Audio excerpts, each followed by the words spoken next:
Ang longganisa, masarap na pang-agahan. Pero gamit ang mga good news recipe, kakaibang linamnam nito ang inyong matitikman.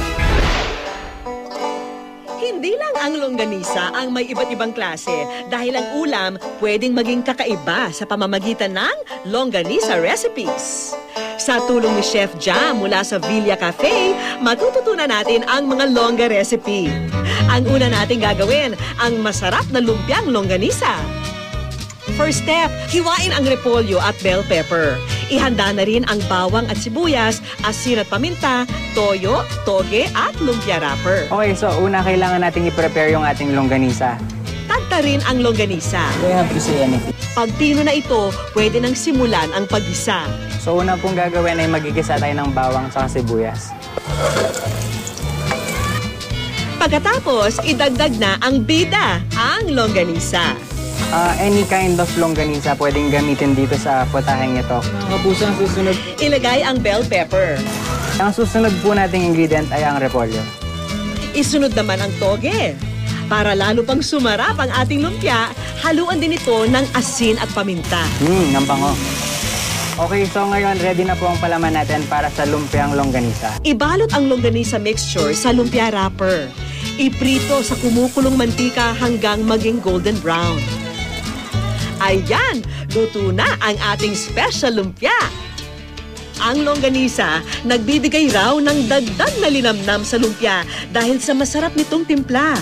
At ang higit pang good news, ang lumpiang longganisa, mapagsasaluhan na ng 4 na tao sa halagang 50 pesos lang. At ngayon naman, gagamitin nating pangsahog ang longganisa sa sweet and sour. Tuloy-tuloy pa rin ang paggamit ng longganisa bilang numero 1 rekado sa mga paborito nating ulam. Para sa ating sweet and sour longganisa, maghanda ng sibuyas, pineapple chunks, bell pepper, carrots, tomato sauce, cornstarch, asukal, paminta at toyo. So ang una natin gagawin ay gigisa yung sibuyas. Isunod ang bell pepper at carrots. Lagyan ng tomato sauce at paminta. Idagdag na rin ang pineapple chunks pati ang katas nito. Para naman lumapot ang sauce, samahan ito ng cornstarch na tinunaw sa tubig. Okay, so ngayon kumukulo na po siya, pwede nating lagay ang longganisa. Pagkahiwa ng longganisa, ihalo ito sa niluluto. Kung mahilig kayo sa matamis, pwede itong dagdagan ng kunting asukal. At para sa finale, ihalo na ang toyo. Sarap. O diba, akalain nyo bang longganisa to? Parang meatballs lang. Ang nakakatakam na dish na ito, makakain na ng 4 na tao sa halagang 70 pesos lang. At last but not the least, mahilig din ba kayo sa bagoong? Tamang-tama, tuturuan ko kayong gumawa ng binagoongan na gamit ang longganisa. Ihanda ang bawang, sibuyas, kamatis, bell pepper, tomato sauce, asukal, paminta, suka at syempre ang bagoong. So ready na po ang ating mga ingredients, simulan na natin ang paggigisa. Igisa ang sibuyas, bawang at kamatis. Ihalo na ang bagoong alaman. Depende ang dami sa alat na gusto nyo. Haluan ng konting tomato sauce at bell pepper. Para hindi manuyo, samahan ng sukang hinaluan ng tubig. So kapag kumukulo na po yung ating binagoongan na sauce, pwede na po natin ilagay yung longganisa. Ihalo ang pritong longganisa sa sauce. Tikman muli ang niluluto para siguraduhin swak sa panlasa.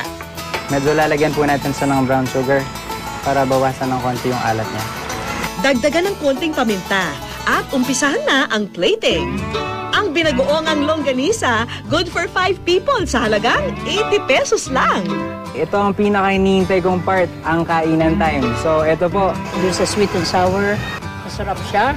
Okay, so ang longganisa sa binagoongan, bagay kaya? May bagoong sa longganisa. Kuya, tigman mo nga. Masarap siya. Tama-tama lang yung lasa niya. Talaga namang hindi tayo kailanman mabibigo sa sarap ng longganisa. Sa tulong ng mga recipe na to, hindi na lang natin siya sa almusal makakasama.